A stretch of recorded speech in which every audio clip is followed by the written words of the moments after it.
দূরত্ব আমরা ভাবি শুধু দূরে গেলেই দূরত্ব সৃষ্টি হয়, কিন্তু আসলেই তা নয়। কখনো কখনো খুব কাছে থেকেও দুজনের মাঝে দূরত্ব সৃষ্টি হয়। একই বালিশে পাশাপাশি শুয়েও দুজনের মাঝে দূরত্ব রয়ে যায়। এই দূরত্বটা খুব ভয়ঙ্কর।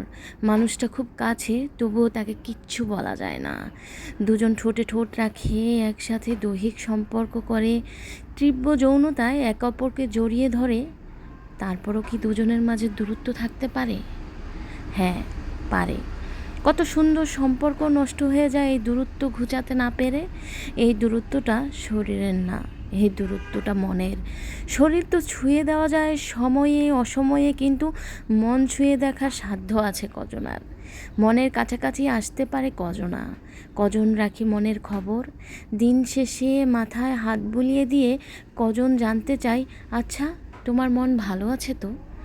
আমরা একসাথে দৈহিক সম্পর্ক করি, শেষে অন্যদিকে মুখ ফিরিয়ে ঘুমিয়ে যাই।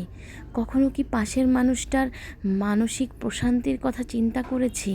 কিছু সময় ব্যয় করে ভেবে দেখেছি মানুষটা মনের দিক থেকে আমার সাথে ভালো আছে কি না, বা সে কী চায়? না, আমরা এগুলো ভেবে দেখি না। আমরা ভাবি সংসারটা তো করছি, আমি তো তার সাথেই আছি, তার দায়িত্ব পালন করছি, একসাথে থাকলাম, খেলাম, ব্যাস, আর কি? কিন্তু শুধু এতটুকুতে কি সংসার হয়? যদি মানুষটা মন থেকে আপনার সাথে ভালো না থাকে, যদি তার মনের কাছাকাছি না আসতে পারেন, তাহলে তার কাছে এই সব কিছুই অসহনীয়। শুধু সাথে থাকলেই পাশে থাকা হয় না, শুধু কাছে আসলেই সব দূরত্ব মিটে যায় না। আগে তাকে বুঝুন, দুজনে মনের দূরত্ব কাটিয়ে উঠুন, তার মানসিক শান্তির কারণ হন।